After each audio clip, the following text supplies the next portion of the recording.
മൂന്നാം പിണറായി സർക്കാർ അസാധ്യമാണെന്നല്ല ഞാൻ പറയുന്നത്, അത് അത്ര എളുപ്പമായിരിക്കില്ല എന്നാണ് എൻ്റെ വിചാരം. യു ഡി എഫിന് ഈ ഭരണം തിരിച്ചു പിടിക്കണമെങ്കിൽ കഠിനമായി വിയർപ്പൊഴുക്കുകയും ഗ്രഹപാഠം ചെയ്യുകയും ചെയ്യേണ്ടി വരും. സി പി എമ്മിനുള്ളിൽ തന്നെ, അത് എൽ ഡി എഫിലെ ഇതര കക്ഷികളിലല്ല, താഴെ തലത്തിൽ ഏതോ തലത്തിലുള്ള ചില അസംതൃപ്തികൾ ഇല്ലേ. ഈ കാരണങ്ങളാലാണ് ഞങ്ങൾ പറയുന്നത് ആൻറ്റി ഭരണവിരുദ്ധ വികാരമുണ്ട്. അത് വസ്തുതാപരമായി പറയാൻ പ്രതിപക്ഷത്തിന് ഇപ്പോഴും കഴിയുന്നില്ല എന്നാണ് എനിക്ക് തോന്നുന്നത്. ഇതൊരു ടൈറ്റ് ഫൈറ്റാണ്. നമ്മൾ 10 വർഷം ഭരിച്ച സർക്കാരിനെതിരെ ഞാനീ പറയുമ്പോൾ ഒരു ആൻറ്റി ഇൻകുംബൻസി ഇല്ലെന്നല്ല ഞാൻ ഉദ്ദേശിക്കുന്നത്. പഞ്ചായത്ത് ഇലക്ഷനിൽ കണ്ട ഒരു രാഷ്ട്രീയമായിട്ടുള്ളൊരു കാര്യം, അത് ഏതാണ്ട് മുസ്ലിം ജനവിഭാഗത്തിൻ്റെ ഒരു ഏകീകരണം എൽ ഡി എഫിനെതിരെ ഉണ്ടായി. ആരോഗ്യരംഗം ആകെ കുളമായി എന്നുള്ള പ്രചരണം. ഇവിടെ പ്രതിപക്ഷത്തിന് എനിക്ക് തോന്നുന്നു അവരുടെ തന്ത്രത്തിലൊരു വശവും പറ്റിയിട്ടുള്ളതാണ്. ഇത് ഡീലാണെന്ന് പറയുന്നത് രാഷ്ട്രീയമായി ഉള്ള അപക്വതയുടെ സൂചന കൂടിയായിട്ടാണ് നമ്മൾ മനസ്സിലാക്കേണ്ടതെന്നാണ് എനിക്ക്. വർഗീയമായി ധ്രുവീകരിക്കുന്നതിലൂടെ മാത്രമേ ബി ജെ പിക്ക് കേരളത്തിൽ എന്തെങ്കിലും നേട്ടമുണ്ടാക്കാൻ പറ്റും. ഈ ഡീലെന്ന് പറയുന്ന സാധനത്തിൽ ഈ വർഗീയ സംഭവം ഉണ്ട്. അത് വർഗീയമായിട്ട് തന്നെയാണല്ലോ പറയുന്നത്. കഴിഞ്ഞ 2 ഇലക്ഷൻ, ബൈ ഇലക്ഷൻ ആയാലും അതിന് മുമ്പത്തെ അസംബ്ലി ഇലക്ഷൻ ആയാലും പാലക്കാട് നിന്ന് മറ്റേ ആരാ ജയിച്ചത്? യു ഡി എഫാണ് ജയിച്ചത്. അതുകൊണ്ട് അവിടെ എൻ ഡി എ ജയിക്കേണ്ട കാര്യമില്ല.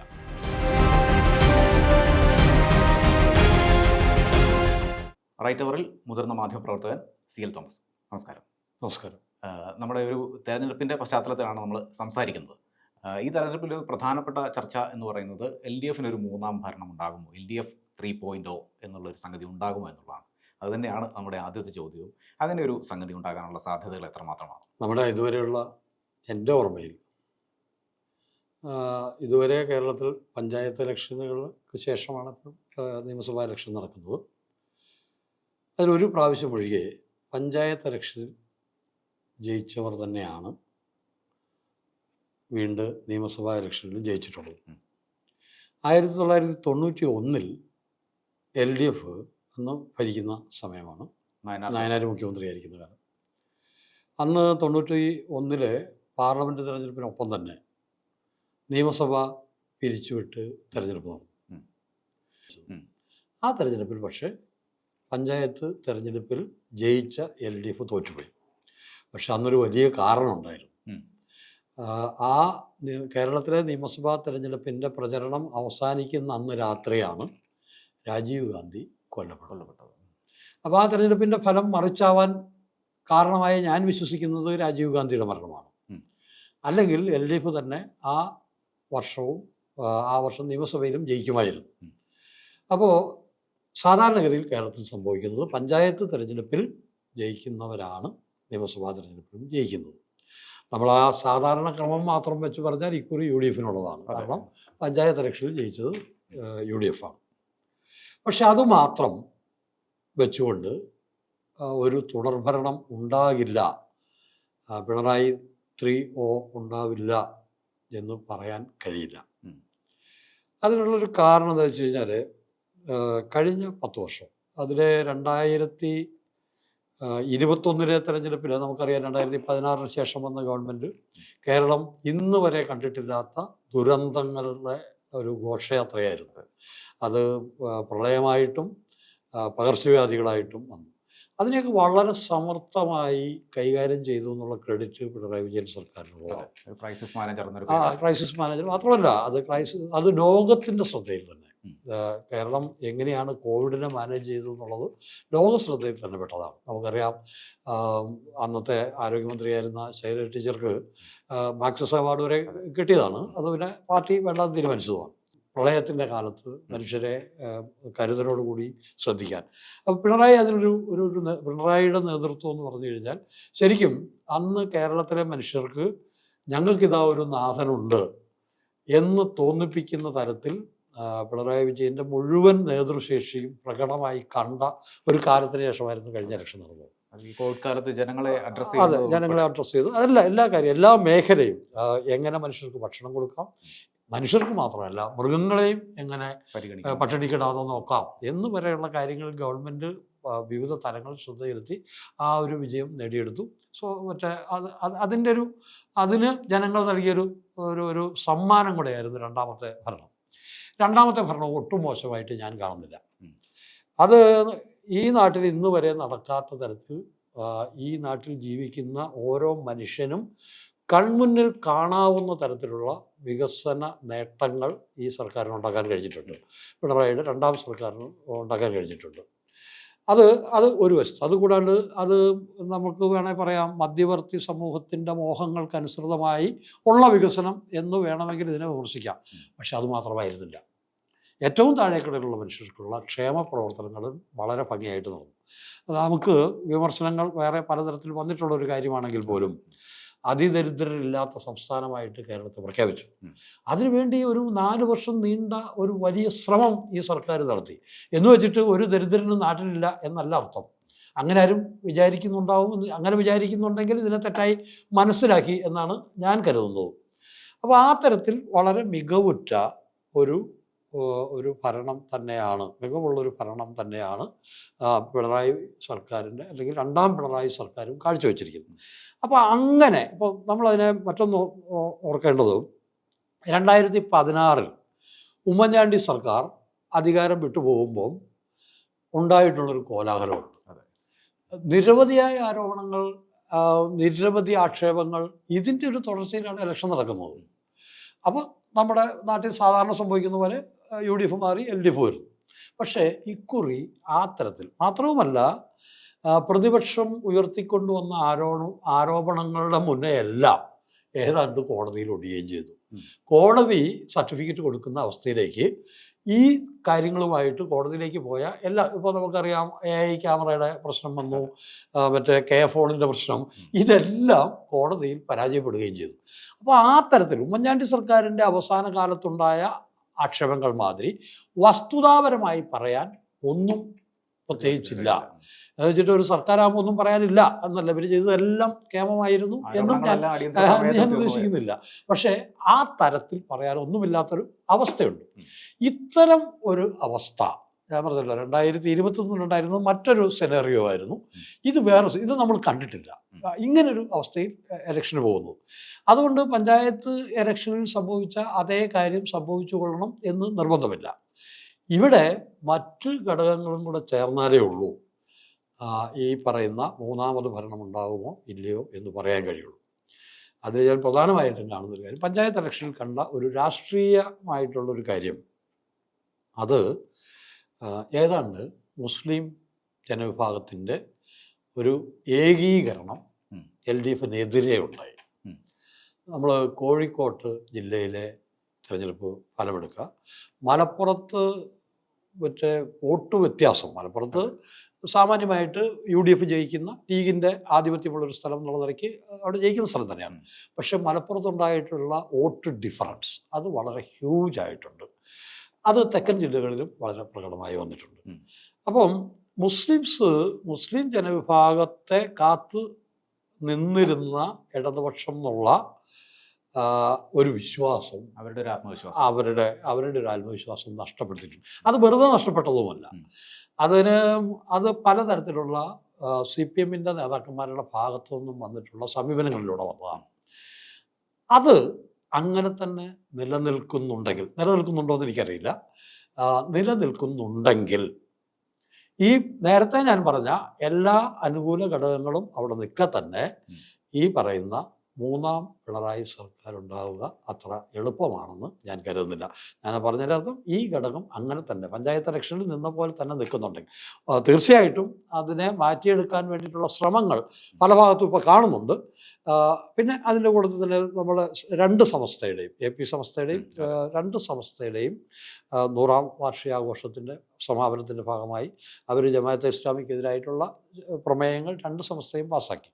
അതിൽ നമുക്കറിയാം EK സമസ്ത എന്ന് വിളിക്കുന്ന സമസ്ത അത് ലീഗിൻ്റെ ജനകീയ അടിത്തറയുടെ നട്ടലാണ്.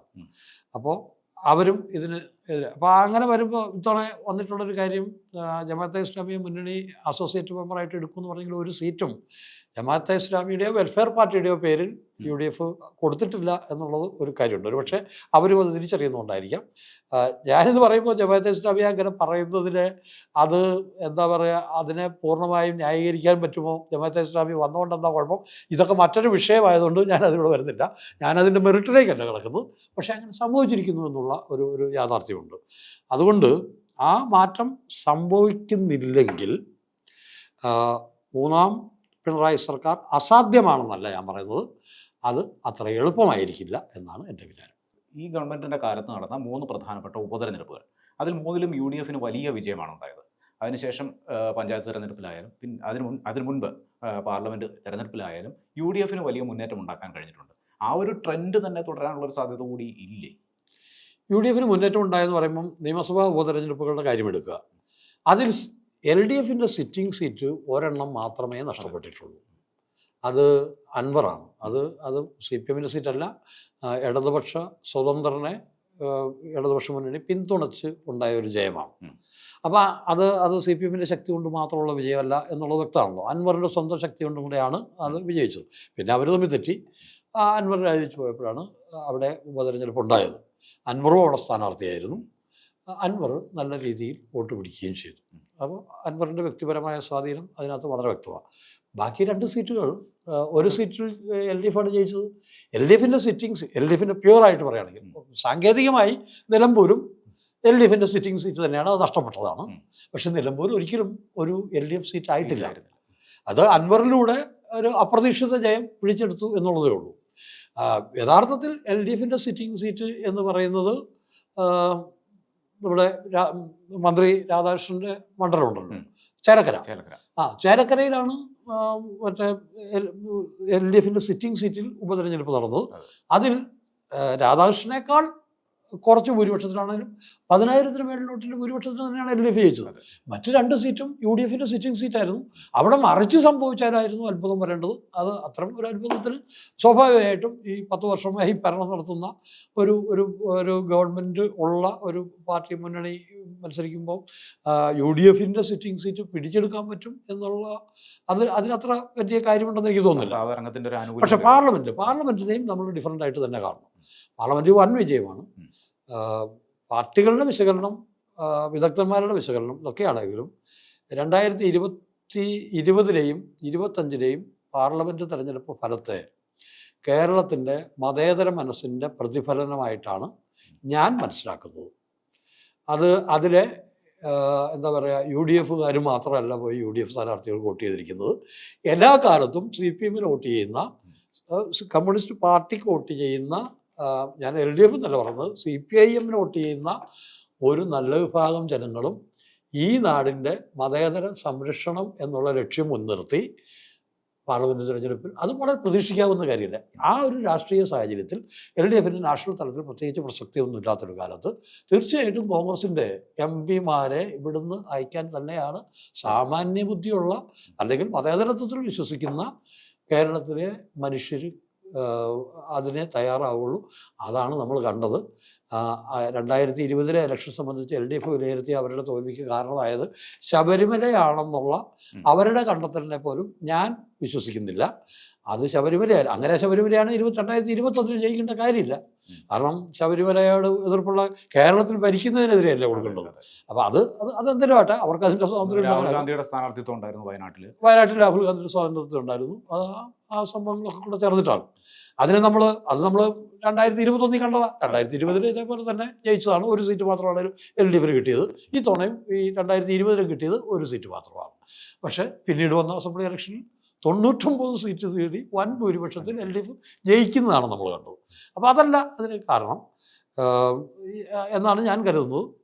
അതുകൊണ്ട് ഇത്തവണ UDFന് വരാൻ കഴിയില്ല എന്നല്ല എൻ്റെ നിലപാട്. UDFന് വരാൻ സാധ്യതയുണ്ട്.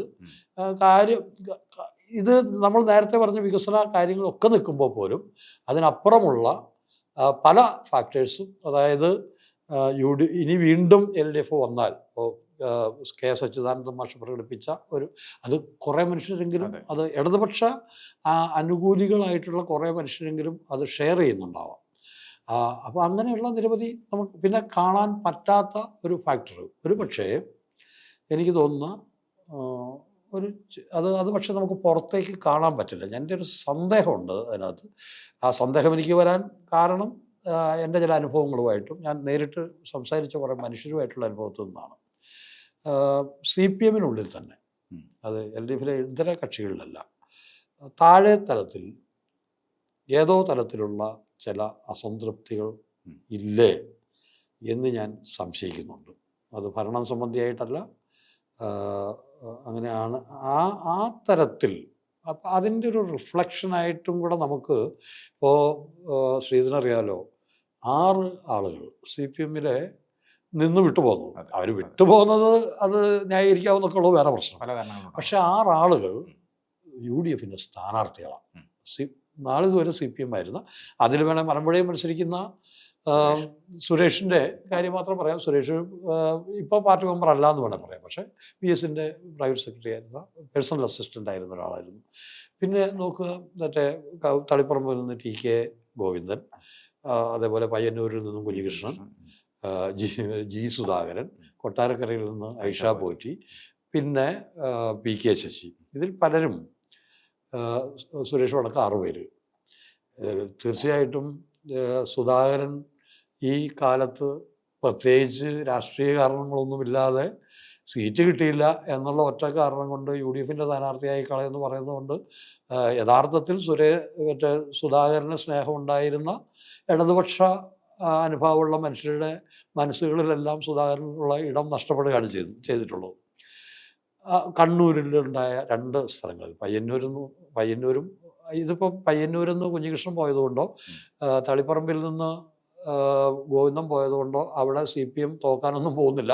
അവിടെ CPM വളരെ കംഫർട്ടബിളായിട്ടുള്ള മാർജിനിൽ ജയിക്കും. പക്ഷേ ഇതുവരെ ഒരു തെരഞ്ഞെടുപ്പിന് മുമ്പ് CPM-ൽ കാണാത്തൊരു പ്രതിഭാസമാണ്.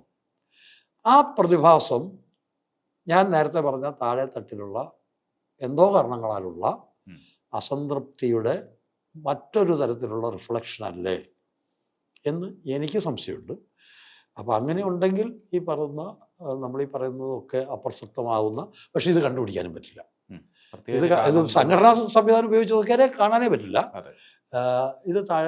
അതിന് പല കാരണങ്ങളുണ്ട്. പല കാരണങ്ങൾ ആളുകൾക്ക് പറയാൻ പല കാരണങ്ങളുമുണ്ട്. അത് ഭരണവുമായിട്ട് ബന്ധപ്പെട്ടൊന്നുമല്ല. ഈ ഭരണം ഇവരുടെ സംഘടനാപരമായ ഒരു സംവിധാനത്തിലുള്ള എന്തൊക്കെയോ അയവ് വന്നതിൻ്റെ പ്രശ്നമായിട്ടാണ് ഞാൻ മനസ്സിലാക്കുന്നത്. അല്ലെങ്കിൽ ശരിയായിട്ടുള്ള രാഷ്ട്രീയ വിദ്യാഭ്യാസത്തിനേക്കാൾ പ്രാധാന്യം മറ്റെന്തിനൊക്കെ അതിന് പ്രയോറിറ്റി കൊടുക്കുന്നതുകൊണ്ടും സംഭവിക്കുന്നതാണ്. ഇതിപ്പോൾ ഞാനിങ്ങനെ പറയുമ്പോൾ അങ്ങനെ ഉണ്ട് എന്നല്ല ഞാൻ പറഞ്ഞത്. അങ്ങനെ ഉണ്ടാകാനുള്ളൊരു സാധ്യതയുണ്ടെന്ന് ഞാൻ കരുതുന്നു. അങ്ങനെ ഒരു സാധ്യത ഉണ്ടാവുകയും ഈ പറഞ്ഞ പഞ്ചായത്ത് ഇലക്ഷനിൽ കൈവിട്ടുപോയ എന്ന് പറയുന്നത് 100% മുസ്ലിം ജനങ്ങളും വന്ന് CPM-ന് വോട്ട് ചെയ്യുക. എന്തിനു വേണ്ടി പോലും നമ്മളിത് സമുദായം പറയുന്ന പ്രശ്നമല്ല. ഈ കാലത്ത് ഇപ്പം ഇന്ത്യയിലെ സംഘപരിവാറിൻ്റെ എല്ലാ വിധത്തിലുള്ള ഭരണപരമായ കാര്യങ്ങൾക്കപ്പുറം സാംസ്കാരികമായ കടന്നാക്രമണം വരെ സംഭവിച്ചുകൊണ്ടിരിക്കുകയാണ്. ഇതിൽ ഞെരുങ്ങുന്ന മനുഷ്യരാണ് ഈ നാട്ടിലെ മുസ്ലിംസ് എന്ന് പറയുന്നത്. ആ മനുഷ്യരെ സംരക്ഷിക്കാനും സംഘപരിവാറിനെ പ്രതിരോധിക്കാനുമുള്ള ബാധ്യതയുള്ള ആളുകൾ, കടമയുള്ള ആളുകൾ, ഇത് കോൺഗ്രസിൻ്റെ കടമ എന്ന് ചോദിച്ചാൽ കടമയുണ്ടാവാം. പക്ഷേ കേരളത്തിൽ നിന്ന് ഞാൻ പറയും അത് ഇടതുപക്ഷത്തിലാണ്. CPM-ന് മാത്രമല്ല, ഇടതുപക്ഷത്തിലാണ്. ഇടതുപക്ഷം എന്നൊരു പക്ഷം പറഞ്ഞ ആളുകൾ നടക്കുന്നുണ്ടെങ്കിൽ ഈ മനുഷ്യരെ സംരക്ഷിക്കാനും ഈ സാംസ്കാരിക ഭരണപരമായ കടന്നാക്രമണങ്ങളെ ചെറുക്കാനും രാഷ്ട്രീയമായി ബാധ്യതയുള്ള പക്ഷം എന്ന് പറയുന്നത് ഇടതുപക്ഷമാണ്. അതുകൊണ്ട് മുസ്ലിം ജനസമൂഹം എന്ന് പറയുന്നത് ഇടതുപക്ഷത്തിൻ്റെ സ്വാഭാവികമായിട്ടുള്ള കൂട്ടാളികൾ ആയിട്ടാണ് ഞാൻ അതിനെ മനസ്സിലാക്കുന്നത്. അതിലെവിടെയോ കൈവശം വന്നതിൻ്റെ അത് വേണ്ടത്ര ചെയ്തില്ല. എന്നാൽ കോൺഗ്രസ്സുകാർ ഇത് ചെയ്യുന്നുണ്ടോ എന്ന് ചോദിച്ചാൽ എന്തായാലും ഇപ്പോഴും പബ്ലിക് സ്പിയറിൽ പൊതുസമൂഹത്തിൽ കേരളത്തിലെങ്കിലും സംഘപരിവാറിനെതിരെയുള്ള പ്രചരണങ്ങളും അതിനെ പ്രതിരോധിക്കാൻ നടത്തുന്ന ശ്രമങ്ങളും പബ്ലിക് സ്പിയറിൽ കാണുന്നത് ഇടതുപക്ഷം ചെയ്യുന്നതാണ്. കോൺഗ്രസ് എല്ലായിടത്തും വളരെ തന്ത്രപൂർവ്വമുള്ള മൗനമാണ് ഇവിടെ പോലും ഭരിച്ചുകൊണ്ടിരിക്കുന്നത്. കൂടുതൽ ഓഡിറ്റ് ചെയ്യപ്പെടുന്നത് ഇടതുപക്ഷം. അതാ അവിടെയാണ് ഒരുപക്ഷെ മൗനം അല്ലെങ്കിൽ തന്നെ കൂടുതൽ ഓഡിറ്റ് ചെയ്യപ്പെടുന്നത് ഇടതുപക്ഷമാണ്. അപ്പോൾ അതുകൊണ്ട് ഈ സമൂഹം കൂടെ ഉണ്ടാവേണ്ടതാണ്. അതാണ് നമ്മൾ 2021 അസംബ്ലി ഇലക്ഷനിലും 2016 അസംബ്ലി ഇലക്ഷനിലും വളരെ വ്യക്തമായിട്ട് ഈ സാന്നിധ്യം പ്രകടമായതുമാണ്. ഇപ്പോൾ പഞ്ചായത്ത് തെരഞ്ഞെടുപ്പിൽ ആ ജനസാമാന്യത്തെ പിടിച്ചു നിർത്താൻ UDF കഴിഞ്ഞതുപോലെ തന്നെ ഈ നിയമസഭാ തെരഞ്ഞെടുപ്പിലും കഴിയുകയാണെങ്കിൽ UDF നേട്ടത്തിൻ്റെ സാധ്യതയുള്ളത്. നമ്മൾ ഈ സമീപനത്തെക്കുറിച്ച് പറഞ്ഞല്ലോ, ഇടതുപക്ഷ നേതാക്കളുടെ ഭാഗത്തുനിന്നുണ്ടാകുന്ന സമീപനങ്ങൾ.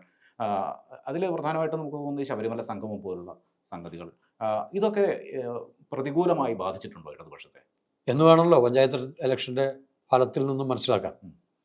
പ്രതികൂലമായിട്ട് ബാധിച്ചിട്ടുണ്ടെന്ന് തന്നെയാണ്. അതായത് ഈ സമീപനം, ഉത്തരവാദിത്വരഹിതമായ പ്രസ്താവനകൾ അത് നേതാക്കന്മാരുടെ ഭാഗത്തു നിന്ന് തന്നെ ഉണ്ടായിട്ടുണ്ട്. ഈ പിന്നെ വളരെ ബോധപൂർവം ഏതെങ്കിലും സംഘടനയ്ക്കെതിരെ ഇടതുപക്ഷം നടത്തുന്ന വിമർശനങ്ങൾ അത് മുസ്ലിം ജനവിഭാഗത്തിനെതിരെയുള്ള വിമർശനങ്ങളായി വ്യാഖ്യാനിച്ച് അത് മുസ്ലിം ജനസാമാന്യത്തിൻ്റെ ഹൃദയങ്ങളിലേക്ക് എത്തിക്കാൻ ചില സംഘടനകൾക്ക് കഴിഞ്ഞിട്ടുമുണ്ട്. സാമാന്യമായി പറഞ്ഞു വരുന്നത്, പ്രതിപക്ഷം ആരോപിക്കുന്നത് വലിയ തോതിലുള്ളൊരു ഭരണവിരുദ്ധ വികാരം കേരളത്തിലുണ്ട്, അതുകൊണ്ട് തന്നെ ഇടതുപക്ഷത്തിന് തിരിച്ചു വരാൻ കഴിയില്ല എന്നാണ്. പക്ഷേ ഇടതുപക്ഷം വിലയിരുത്തുന്നത് ഇടതുപക്ഷത്തിൻ്റെ MLA-മാർക്ക് അവരുടെ മണ്ഡലങ്ങളിൽ അങ്ങനെ ഒരു പ്രതികൂല സാഹചര്യം ഇല്ല എന്നാണ്. അത് ഈ തെരഞ്ഞെടുപ്പിൽ ഏതു തരത്തിലായിരിക്കും ബാധിക്കുക? ഇടതുപക്ഷത്തിൻ്റെ ഈ ഒരു തിരിച്ചുവരവിന് അതൊരു കാരണമാകാനുള്ള സാധ്യതയുണ്ടോ? പല ഘടകങ്ങളിലൊന്ന് അതാണ്.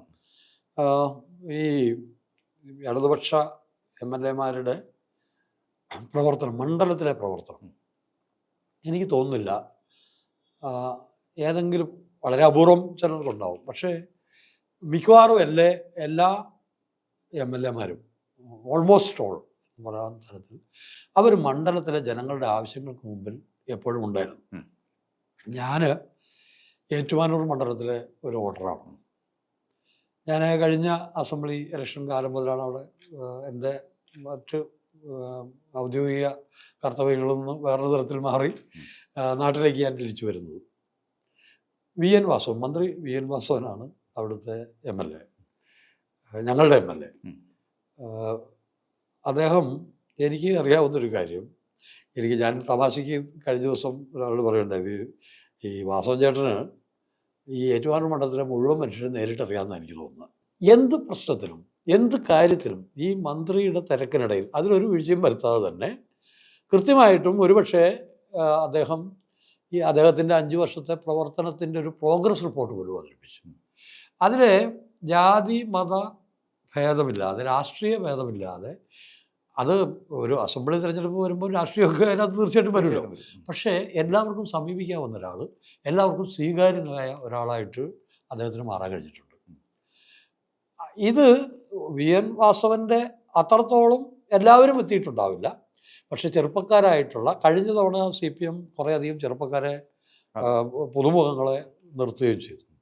അതിൽ ഒട്ടുമുക്കാൽ പങ്ക് ആളുകളും വളരെ നല്ല പെർഫോമൻസ് നടത്തി എന്നുള്ളതും നമ്മൾ നേരത്തെ അനുകൂലവും പ്രതികൂലവുമായി നമ്മൾ പറഞ്ഞതിൽ അനുകൂല ഘടകമായിട്ട് ഇത് LDF വരാവുന്ന ഒരു കാര്യമാണെന്നാണ് എനിക്ക് തോന്നുന്നത്. പിന്നെ ഈ ആൻറ്റി ഇൻകുംബൻസി ഉണ്ടെന്നുള്ളത്, ഭരണവിരുദ്ധ വികാരം ഉണ്ടെന്നുള്ളത് UDF പറയുന്നു എന്നുള്ളൊരു സാധനം ഞാനതിനത്ര വിശ്വസിക്കുന്നില്ല. എന്താണെന്ന് വെച്ച് കഴിഞ്ഞാൽ, ഇപ്പോൾ നമുക്ക് അതിൻ്റെ മുമ്പിൽ കണ്ട ഒരു സർവേയുടെ ആധികാരികതയും അതിൻ്റെ ശാസ്ത്രീയതയും ഒക്കെ പ്രശ്നമുണ്ട്. പക്ഷെ ഒന്ന് മനോരമ ചാനലും അതേപോലെ തന്നെ റിപ്പോർട്ടർ ചാനൽ ജനകീയ സർവേ നടത്തി 16 ലക്ഷം പേര് പങ്കെടുത്തു എന്നാണ് പറഞ്ഞത്. പക്ഷെ അതങ്ങനെ ജനകീയ സർവേ നടത്തുമ്പം അതിൻ്റെ അനാലിസിസ് എത്രത്തോളം ശാസ്ത്രീയമാവുന്നു എന്നുള്ളൊരു പ്രശ്നമുണ്ട്. എന്നാൽ ഇത്രയും ആളുകൾ പങ്കെടുത്തു എന്ന് അവരാവകാശപ്പെടുന്നത് ശരിയാണെങ്കിൽ പങ്കെടുത്ത ഒരു കാര്യമാണ്. ഇത് രണ്ടിലും ഈ പറയുന്ന ആൻറ്റി ഇൻകുംബൻസി കാണാനില്ല. നിങ്ങൾ ഒരു കാലത്ത് അതൊരു 2 കൊല്ലം മുമ്പൊക്കെ ആയിരുന്നു. 2 കൊല്ലം മുമ്പ് നിങ്ങൾ ഓട്ടോറിക്ഷയിൽ സഞ്ചരിച്ചു കഴിഞ്ഞാൽ, 5 ഓട്ടോയിൽ കയറി സഞ്ചരിച്ചു കഴിഞ്ഞാൽ 3 ഓട്ടോ ഡ്രൈവർമാരെങ്കിലും റോഡുകളെക്കുറിച്ചും ഈ ഭരണത്തെക്കുറിച്ചും ചീത്ത പറഞ്ഞ് എനിക്ക് അനുഭവമുണ്ട്. പക്ഷേ ഇപ്പോൾ ആരും അത് പറയുന്നില്ല. എൻ്റെ നാട്ടിൽ ഞാൻ കാണുന്ന ബന്ധപ്പെടുന്ന മനുഷ്യർക്കൊന്നും അവർക്ക് കിട്ടാനുള്ള ക്ഷേമ പെൻഷൻ കിട്ടുന്നത് കൃത്യമായിട്ട് കിട്ടുന്നുണ്ട്. അവർക്ക് വേണ്ട മറ്റു സൗകര്യങ്ങൾ, കുടിവെള്ളത്തിൻ്റെ പ്രശ്നമില്ല. എൻ്റെ ഒരു നാട്ടിൻപുറമാണ്. ആ നാട്ടിൻപുറത്ത് നല്ല രീതിയിൽ പ്രവർത്തിക്കുന്ന സർക്കാർ ആശുപത്രിയുണ്ട്. അത് ഒന്ന് മറ്റേ നമ്മുടെ പ്രൈമറി ഹെൽത്ത് സെൻ്റർ ആയിരുന്നു. അത് ഇപ്പോൾ കിടപ്പ് രോഗികൾക്ക് ആശ്രയിക്കാൻ പറ്റുന്നു. അതിനടുത്ത് തന്നെ മറ്റൊരു ഹോസ്പിറ്റലുണ്ട്, തൊട്ടടുത്ത് ഏറ്റുമാനൂർ ഹോസ്പിറ്റലുണ്ട്, പിന്നെ മെഡിക്കൽ കോളേജ് വളരെ ഇതായിട്ട്. ഇപ്പം നമുക്ക് എന്തായാലും അറിയാം, ശരിയാണ്, നമ്മുടെ ആരോഗ്യരംഗത്തെക്കുറിച്ച് ഒരുപാട് വിമർശനങ്ങൾ വരുന്നുണ്ട്. അത് നമ്മൾ സ്വകാര്യ ആശുപത്രിയിൽ അത്ര ഇത് നടക്കണോ എന്നുള്ളതും കൂടെ ആലോചിക്കുള്ളൂ. ഈ പറയുന്ന വീഴ്ച ഒരിക്കലും ആരോഗ്യരംഗത്ത് പറ്റാൻ പാടില്ലാത്തതാണ്.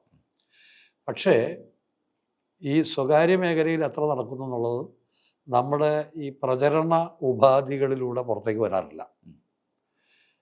മറ്റൊരു സത്യവും വരാറില്ല. സർക്കാർ ആശുപത്രികളിൽ കൈകാര്യം ചെയ്യുന്ന രോഗികളുടെ എണ്ണവുമായി താരതമ്യം ചെയ്യുമ്പോൾ എത്ര നിസ്സാരമായ സംഖ്യയാണ് മറ്റേ സ്വകാര്യ ആശുപത്രികളിൽ കൈകാര്യം ചെയ്യുന്നതെന്നുള്ള കാര്യവും വരാറില്ല. അപ്പം അതിൻ്റെ അപര്യാപ്തതകളുമുണ്ട്. നിങ്ങൾ കോഴിക്കോട് മെഡിക്കൽ കോളേജിൽ ഒരു ദിവസം രാവിലെ ആ മെഡിക്കൽ കോളേജിൻ്റെ സമീപത്തെ ആ റോഡിലൂടെ നടന്നു പോകും. എത്ര മനുഷ്യരാണ് കൂട്ടിരിപ്പിന് അവിടെ കിടക്കാൻ ഇടയില്ലാത്തതുകൊണ്ട് ഈ റോഡിൽ വന്നിരിക്കുന്നു. അപ്പോൾ നമ്മുടെ സർക്കാർ ആശുപത്രി സംവിധാനം, നമ്മുടെ ആരോഗ്യ സംവിധാനം എന്ന് പറയുന്നത് ലോകോത്തരമാണെന്നുള്ള കാര്യത്തിൽ ഒരു തർക്കവുമില്ല. അതുകൊണ്ട് ഈ വീഴ്ചകൾ നിങ്ങൾക്ക് അനുവദനീയമാണ് എന്നുമല്ല, അത് ഒരു വീഴ്ചയും ഉണ്ടാവാതെ നടക്കണം. നമ്മൾ ഈ പറയുന്ന ഈ ആൻറ്റി ഇൻകുംബൻസി എന്നൊക്കെ പറയുന്നത് ആരോഗ്യരംഗം ആകെ കുളമായി എന്നുള്ള പ്രചരണം. ഇവിടെ പ്രതിപക്ഷത്തിന് എനിക്ക് തോന്നുന്നു അവരുടെ തന്ത്രത്തിലൊരു വശവും പറ്റിയിട്ടുണ്ടെന്നാണ്. നിങ്ങളുടെ കൺമുന്നിൽ ജനങ്ങൾക്ക് കാണാവുന്ന കാര്യങ്ങൾ അങ്ങനെ ഇല്ല എന്ന് പറഞ്ഞു കഴിഞ്ഞാൽ എനിക്കറിയില്ല, അത് ശ്രീജിത്തിനാണ് എന്താ തോന്നുന്നത്, ഇവർ പറയുന്നത് ശരിയല്ലല്ലോ എന്നല്ലേ. നിങ്ങൾ നടന്ന കാര്യങ്ങൾ അംഗീകരിക്കുക, പോരായ്മകളും ഇനി എന്താണ് പറയുന്നത്. ഇപ്പോൾ രാഹുൽ ഗാന്ധി വന്ന് 5 കാര്യങ്ങൾ പ്രഖ്യാപിച്ചു. നമ്മൾ സംസാരിക്കുന്നവരെ UDF വന്നാൽ എന്താണ് ഇതിൽ നിന്ന് വ്യത്യസ്തമായിട്ട് ചെയ്യാൻ പോകുന്നു എന്നുള്ളതിൻ്റെ ഒരു കോൺക്രീറ്റ് ആയിട്ടുള്ളൊരു പ്രപ്പോസൽ വന്നിട്ടില്ല. ഈ 5 പോയിന്റുകൾ ഗുഡ്, നല്ല കാര്യങ്ങളാണ്, അത് പ്രായോഗികമായി നടത്താൻ പറ്റുമെങ്കിൽ നല്ല കാര്യങ്ങളാണ്, അത് ജനത്തെ ആകർഷിക്കാൻ പറ്റുന്നതുമാണ്, LDF സാധിക്കാത്ത കാര്യങ്ങളാണ്, അങ്ങനെ അത് നല്ല കാര്യങ്ങളാണ്. പക്ഷേ ഇതുവരെ ഇനിയിപ്പോൾ എത്ര ദിവസമുണ്ട് ഇലക്ഷൻ്റെ വോട്ട് ചെയ്യാൻ വേണ്ടിയിട്ട്? എത്ര ദിവസമുണ്ട്? ആകെ 16-17 ദിവസമേ ഉള്ളൂ. അതിനിടയിൽ ഇപ്പോഴും എന്താണ് ഞങ്ങൾ കൊണ്ടുവരാൻ പോകുന്ന ആൾട്ടർനേറ്റീവ് എന്നുള്ളതിന് കോൺക്രീറ്റ് ആയിട്ടുള്ള ഒരു എന്താ പറയുക, ഒരു പ്ലാൻ ഇതുവരെ UDF സമർപ്പിച്ചിട്ടില്ല എന്നുള്ളൊരു പ്രശ്നം കൂടെ ഉണ്ട്. അപ്പോൾ അതുകൊണ്ട് ഈ പ്രതിപക്ഷം പറയുന്ന ആൻറ്റി ഇൻകുംബൻസി എന്ന് പറയുന്നത് നിലനിൽക്കുമോ എന്നുള്ള കാര്യത്തിൽ സംശയമുണ്ട്. പിന്നെ ഒരു പവറിനോടുള്ളൊരു ഫറ്റീഗ് ഉണ്ടാവാം സാമാന്യമായിട്ട് ജനങ്ങൾക്ക്. എന്താണെന്ന് വെച്ച് കഴിഞ്ഞാൽ ഇവരിത്രയും കാലമായതാണല്ലോ, അവരെ ഒന്ന് 10 കൊല്ലം കഴിഞ്ഞ് ഇനിയൊന്ന് മാറ്റി നോക്കാം എന്ന് വേണമെങ്കിൽ ആലോചിക്കാമെന്നല്ലാതെ ഇതാണ് ആൻറ്റി ഇൻകുംബൻസിയുടെ ലക്ഷണം, അല്ലെങ്കിൽ ഈ കാരണങ്ങളാലാണ് ഞങ്ങൾ പറയുന്നത് ആൻറ്റി ഭരണവിരുദ്ധ വികാരമുണ്ട്, അത് വസ്തുതാപരമായി പറയാൻ പ്രതിപക്ഷത്തിന് ഇപ്പോഴും കഴിയുന്നില്ല എന്നാണ് എനിക്ക് തോന്നുന്നത്. ഈ ഒരു ഘട്ടത്തിൽ വേണം UDFൻ്റെ സാധ്യതകളെ കുറിച്ച് ചർച്ച ചെയ്യാനെന്ന് തോന്നുന്നത്. എന്താണ് UDFൻ്റെ സാധ്യതകൾ? UDFൻ്റെ സാധ്യത ഞാൻ നേരത്തെ പറഞ്ഞല്ലോ, പഞ്ചായത്ത് ഇലക്ഷൻ ജയിച്ചിട്ടുള്ളവരാണ് മറ്റേ അസംബ്ലി ഇലക്ഷൻ ജയിച്ചിട്ടുള്ളത്. അതാണ് UDFൻ്റെ മുമ്പിലുള്ള ഒന്നാമത്തെ സാധ്യത, നമ്മുടെ ആ പാരമ്പര്യം. പക്ഷേ ഈ സാധ്യതകളെ കുറിച്ച് എനിക്ക് തോന്നുന്നത് ഒരു കാര്യം കൂടെ നമ്മൾ കാണണം, അധികം ആളുകൾ പറയാത്തതായിട്ട് എനിക്ക് തോന്നിയൊരു കാര്യം. 2011 നമ്മുടെ ഡീലിമിറ്റേഷൻ നിയമസഭാ മണ്ഡല പുനഃക്രമീകരണം നടന്നത് 2011. ആ 2011 ഇലക്ഷനിൽ നമുക്കറിയാം VS മുഖ്യമന്ത്രി ആയതിനു ശേഷം മുഖ്യമന്ത്രിയായി നടന്ന ഇലക്ഷനാണ്. ഒരുപക്ഷെ ഒരു 2ാം VS സർക്കാരിന് വേണ്ടിയിട്ടുള്ള ഒരു സാധ്യത ഉണ്ടായിരുന്ന. അതെ, ആ ഇലക്ഷനിൽ നമുക്കറിയാം ഒരിക്കലും നമ്മൾ കേരളത്തിലെ രാഷ്ട്രീയത്തിൽ കണ്ടിട്ടില്ലാത്ത വിധം 68-72 എന്നുള്ളതിലാണ് UDF ജയിച്ചത്. അതും എനിക്ക് തോന്നുന്നത് ഒരുപക്ഷെ UDFൻ്റെ ആ VSൻ്റെ ആ പര്യടനം 2ാമതും തിരുവനന്തപുരം വരെ എത്തുമായിരുന്നെങ്കിൽ ചിലപ്പോൾ അത് മാറിപ്പോയേനെ. പിന്നെ മാത്രമല്ല, അതിനകത്ത് 4-5 സീറ്റുകൾക്ക് LDF തോറ്റത് 500-നും 1000-നും 500-ന് താഴെയും ആയിട്ടാണ് തോറ്റത്. അപ്പോൾ ഇത് നമുക്ക് ഒരു അത്ഭുതകരമായ ഒരു കാഴ്ചയായിരുന്നു, ഇങ്ങനെ ഒരു ടൈറ്റായിട്ടുള്ള ഒരവസ്ഥയുണ്ട്. ഈ ഡീലിമിറ്റേഷൻ സംഭവിച്ചതോടുകൂടി സൂക്ഷ്മമായിട്ട് നിങ്ങൾ നമ്മുടെ നിയമസഭാ മണ്ഡലങ്ങളുടെ രാഷ്ട്രീയ സ്വഭാവം സൂക്ഷ്മമായിട്ട് പഠിച്ചാൽ മനസ്സിലാവുന്ന ഒരു കാര്യമുണ്ട്. 35 മുതൽ 40 സീറ്റ് വരെ LDFന് സുരക്ഷിതമാണ്. ഇനി 40 തൊട്ടേക്കുക 35 സീറ്റുകളോളം കിട്ടും. അതാ ഡീലിമിറ്റേഷൻ സംഭവിച്ചൊരു കാര്യം. കണ്ണൂരിൻ്റെ മാത്രം എക്സാമ്പിൾ എടുക്കുക. 11 സീറ്റാണ് അവിടെ ഉള്ളത്. അതിൽ 6 സീറ്റ്, അതായത് നമുക്ക് പറയാം പയ്യന്നൂർ, അത് കഴിഞ്ഞാൽ തളിപ്പറമ്പ്, മട്ടന്നൂർ, തലശ്ശേരി, ധർമ്മടം 5, ഇനി ഒരു സീറ്റും കൂടെ ഉണ്ട്, അതിപ്പോൾ ഞാൻ വിട്ടുപോയി. ഈ 6 സീറ്റുകൾ ഒരു കാരണവശാലും CPM ഒറ്റയ്ക്ക് നിന്ന് ജയിക്കും. LDF വേണ്ട. ഏത് പ്രതികൂല ഘടകമാണേലും അത് ചെറിയ മാർജിനിലെങ്കിലും ജയിക്കാൻ പറ്റുന്ന, വലിയ മാർജിനിൽ ഓർക്കുക, മട്ടന്നൂരിൽ നിന്ന് കഴിഞ്ഞോടെ ശൈലജ ടീച്ചർ 60,000 വോട്ടിനും പിണറായി വിജയൻ 50,000 മേളിൽ വോട്ടിനോട് ജയിച്ചത്. ഇത് പയ്യന്നൂരത്തെ 30,000 മേളിൽ, എല്ലാം വലിയ ഭൂരിപക്ഷത്തിൽ മാത്രം ജയിക്കുന്ന 6 മണ്ഡലങ്ങളുണ്ട്. ബാക്കി 5 മണ്ഡലങ്ങളുടെ സ്ഥിതി വേണമെങ്കിൽ ഒരു LDF അനുകൂല തരംഗമുണ്ടെങ്കിൽ ഒരു 3 മണ്ഡലങ്ങളും കൂടെ LDFന് ജയിക്കാം. അതല്ല, UDF അനുകൂല തരംഗം ഉണ്ടെങ്കിൽ 5 മണ്ഡലങ്ങളും വേണമെങ്കിൽ ജയിക്കാം. ബാക്കി വരുന്ന 5 മണ്ഡലം ഇതെല്ലാ ജില്ലകളിലും ഏതാണ്ടുണ്ട്. ഇതെല്ലാം നമുക്ക് വേണമെങ്കിൽ പാർലമെന്റ് ഇലക്ഷൻ വരുമ്പോൾ ഇതെല്ലാം പറഞ്ഞു പോയില്ലേ ചോദിക്കാം. അത് വേറൊരു സിനറിയോ ആയിരുന്നു. അപ്പോൾ ഈ 35 നിന്ന് പിന്നെ 71 എത്താൻ 36 സീറ്റും കൂടെ മതി. ഇനി തിരിച്ച് UDFൻ്റെ എടുക്കുക. UDFൻ്റെ എടുക്കുമ്പോൾ ഒരു 15 മുതൽ 20 വരെ സീറ്റുകൾ ലീഗിന് ഉറപ്പാണ്. 15 മുതൽ 20 വരെ സീറ്റുകൾ ലീഗിന് ഉറപ്പാണ്, ഏത് പ്രതികൂല കാലാവസ്ഥയും. കോൺഗ്രസിന് പറയാൻ ഏതാ? പുതുപ്പള്ളി പറയാമായിരിക്കും. പുതുപ്പള്ളി കഴിഞ്ഞാൽ നിങ്ങൾ അതേപോലെ ഒരു സീറ്റ് എവിടെയാണ്? പോട്ടെ, 5 സീറ്റും നമ്മൾ തീരുമാനിക്കുക. ഇത് തൃശ്ശൂരുണ്ട്, പാലക്കാടുണ്ട്, കൊല്ലത്തുണ്ട്, തിരുവനന്തപുരത്തുണ്ട്, മിക്കവാറും എല്ലാ ജില്ലകളിലും ഈ മണ്ഡലത്തിൻ്റെ ക്യാരക്ടറിൽ. അപ്പോൾ അങ്ങനെ വരുമ്പോൾ അതിശക്തമായ ജനമുന്നേറ്റം ഉണ്ടായില്ലെങ്കിൽ, അപ്പോൾ ഈ 20ഉം 5ഉം കൂടെ ചേർത്താൽ 25 ആവുള്ളൂ, അല്ലെങ്കിൽ 15ഉം 5ഉം കൂടെ ചേർത്താൽ 20 ആവുള്ളൂ. പിന്നീട് 51 സീറ്റിൻ്റെ ദൂരം എവിടേക്ക് കിടക്കുന്നു? ഭൂരിപക്ഷത്തിലേക്ക് കിടക്കുന്നു. അപ്പോൾ അതിശക്തമായ ജനവികാരം, അല്ലെങ്കിൽ സർക്കാർ വിരുദ്ധമായിട്ടുള്ള, ഈ സർക്കാരിനെ മാറ്റിയേ പറ്റൂ എന്നുള്ള ജനവികാരത്തെ ഉണ്ടാക്കാൻ പറ്റുന്ന തരത്തിൽ ഉള്ള പ്രവർത്തനം കഴിഞ്ഞിട്ടുള്ള ഒരു LDF സർക്കാർ വരുമ്പോഴാണ് UDFന് വരാനുള്ള സാധ്യത. അത്രയൊക്കെ പറയാൻ, അത്രയൊക്കെ ജനങ്ങളുടെ എതിർപ്പ് ഏറ്റുവാങ്ങാൻ മാത്രം എന്താണ് പിണറായി സർക്കാർ കാട്ടിക്കൂട്ടിയിട്ടുള്ളതെന്ന് പറയാനും പറ്റില്ല. അതുകൊണ്ട് ഇതൊരു ടൈറ്റ് ഫൈറ്റാണ്. നമ്മൾ 10 വർഷം ഭരിച്ച സർക്കാരിനെതിരെ ഞാനീ പറയുമ്പോൾ ഒരു ആൻറ്റി ഇൻകുംബൻസി ഇല്ലെന്നല്ല ഞാൻ ഉദ്ദേശിക്കുന്നത്. തീർച്ചയായിട്ടും നമുക്ക് വിമർശിക്കാൻ എത്രയോ കാര്യങ്ങൾ വിമർശിക്കാം. രാഷ്ട്രീയമായിട്ട് വിമർശിക്കാൻ തന്നെ ഒരുപാട് കാര്യങ്ങളുണ്ടല്ലോ. അപ്പോൾ അതെല്ലാം പ്രതിഫലിക്കും. അപ്പം UDFന് ഈ ഭരണം തിരിച്ചു പിടിക്കണമെങ്കിൽ കഠിനമായി വിയർപ്പൊഴുക്കുകയും ഗ്രഹപാഠം ചെയ്യുകയും ചെയ്യേണ്ടി വരും. അത് കുറച്ചുകൂടി എളുപ്പമായിട്ടുള്ളത് LDFനാണെന്നാണ് എൻ്റെ അഭിപ്രായം. അതിൽ ഒരു ഡിസൈഡിങ് ഫാക്ടറായിട്ട് ഇത്തവണ നമുക്ക് വേണമെങ്കിൽ NDA കൂടി കണക്കാക്കാമെന്ന് തോന്നുന്നുണ്ട്. BJP എന്നൊരു ഘടകം വലുതായി തന്നെ നിൽക്കുന്നുണ്ട്. അവരുടെ സാധ്യതകൾ എന്തൊക്കെയാണ്? ഇപ്പോൾ അവർ പ്രതീക്ഷിക്കുന്ന കുറച്ചേറെ സീറ്റുകളാണ്. അത് സാധ്യമാകുമോ? ഞാനങ്ങനെ കരുതുന്നില്ല. ഒരിക്കലും അത്രയും പ്രതീക്ഷിക്കുന്ന അവർ 15 സീറ്റ് എന്നൊക്കെ പറയുന്നുണ്ട്. അതൊരിക്കലും സാധ്യമാകുമെന്ന് ഞാൻ വിചാരിക്കുന്നില്ല. പഞ്ചായത്ത് തെരഞ്ഞെടുപ്പിൽ തന്നെ എടുത്തു കഴിഞ്ഞാൽ അതിൻ്റെ അടിസ്ഥാനത്തിലുള്ളൊരു മണ്ഡല ഇത് നടത്തിയാൽ അവർക്ക് 2 സീറ്റേ ഉള്ളൂ. 2 സീറ്റേ കിട്ടിയിട്ടുള്ളൂ. നിയമം പട്ടികൾക്കാവും. അത് തന്നെ ഇത്തവണ കിട്ടുമോ? പട്ടികൾക്കാവ് കിട്ടാൻ ഉള്ള സാധ്യത എത്രത്തോളം ഉണ്ട്? കാരണം നേരത്തെ ശ്രീജിത്ത് ചൂണ്ടിക്കാണിച്ച ഈ MLAയുടെ ഗുണം തന്നെയാണത്. മറ്റ് രാഷ്ട്രീയ ഘടകങ്ങളും കാര്യങ്ങളൊക്കെ വിട്ടാൽ പോലും ഈ MLA അവിടെ അത്രയും സമ്മതനാണ്. പക്ഷേ ഇനി പഞ്ചായത്ത് തെരഞ്ഞെടുപ്പിലേക്ക് വരുമ്പോൾ 18% പാർലമെൻറ്റ് ഇലക്ഷനിലെ വോട്ട് ശതമാനം 14 പോയിന്റ് സംതിങ് ആയിട്ട് കുറയുകയാണ് ചെയ്തത്. അപ്പോൾ അത് അവരെന്തെങ്കിലും തരത്തിലൊരു ഇമ്പാക്റ്റ് ഉണ്ടാക്കുന്നുണ്ടെന്ന് എനിക്ക് തോന്നുന്നില്ല. എന്ന് വെച്ചിട്ട് പല മണ്ഡലങ്ങളിലും അവർക്ക് 30,000 മേളിൽ വോട്ടുണ്ട്. നമ്മൾക്കിപ്പോൾ പുറത്തേക്ക് NDAക്ക് അനുകൂലമായ ഒരു കാര്യവും കേരളത്തിൽ അവർക്ക് എന്തെങ്കിലും തരത്തിൽ പോസിറ്റീവായിട്ട് അവരെ മുന്നോട്ട് കൊണ്ടുവരാൻ, ജനങ്ങളെ സ്വാധീനിക്കാൻ തരത്തിലുള്ള എന്തെങ്കിലും കേരളത്തിൽ കഴിഞ്ഞ 5 കൊല്ലം നടന്നതായിട്ട് എനിക്ക് ഓർമ്മയില്ല. വൈകാരികമായിട്ടുള്ള കാര്യങ്ങളുമില്ല. അവർ നോക്കിയത് ശബരിമലയായിരുന്നു. ശബരിമല പക്ഷേ അത് ക്ലച്ച് പിടിച്ചില്ല. അപ്പം അതുകൊണ്ട് ഈ 14 വേണമെങ്കിൽ 16% ആവുകയും പരമാവധി ഒരു 3-4 സീറ്റ് അതും കിട്ടുമെന്ന് ഞാൻ വിചാരിക്കുന്നില്ല. ഇനി അങ്ങനെ വിചാരിച്ചതിന് 3-4 സീറ്റിനപ്പുറം ഒന്നും എന്തായാലും എൻ ഡി എക്ക് ഇക്കുറി കിട്ടും എന്ന് കരുതാൻ ന്യായമില്ല. പാർലമെന്റ് ഇലക്ഷനിലാണെങ്കിൽ ആലപ്പുഴയിലും ഒക്കെ നമുക്ക് അറിയാവുന്ന ഒരു കാര്യമുണ്ട്. അതായത് ഈ BJP സ്ഥാനാർത്ഥി പിടിച്ച വോട്ട് ഷെയർ അവർ വർദ്ധിപ്പിച്ചതിൻ്റെ ഒരു കണക്ക്. പിന്നെ പാലക്കാട് പോലൊരു മണ്ഡലത്തിൽ നടക്കുന്ന ഒരു ടൈറ്റ് ആയിട്ടുള്ള ഒരു പോരാട്ടം, അവിടെ BJP സ്ഥാനാർത്ഥിക്ക് സാധ്യതയുണ്ടെന്ന് പലരും അഭിപ്രായപ്പെടുകയും ചെയ്യുന്നുണ്ട്. ഞാൻ അങ്ങനെ ഒരു സെനാരിയോ ആണ് സൂചിപ്പിച്ചത്.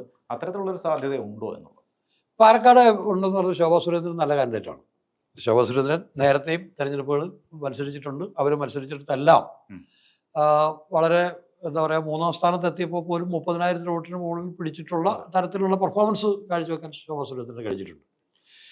പക്ഷേ കഴിഞ്ഞ 2 ഇലക്ഷൻ, ബൈ ഇലക്ഷൻ ആയാലും അതിന് മുമ്പത്തെ അസംബ്ലി ഇലക്ഷൻ ആയാലും പാലക്കാട് നിന്ന് മറ്റേ ആരാ ജയിച്ചത്? UDF ആണ് ജയിച്ചത്.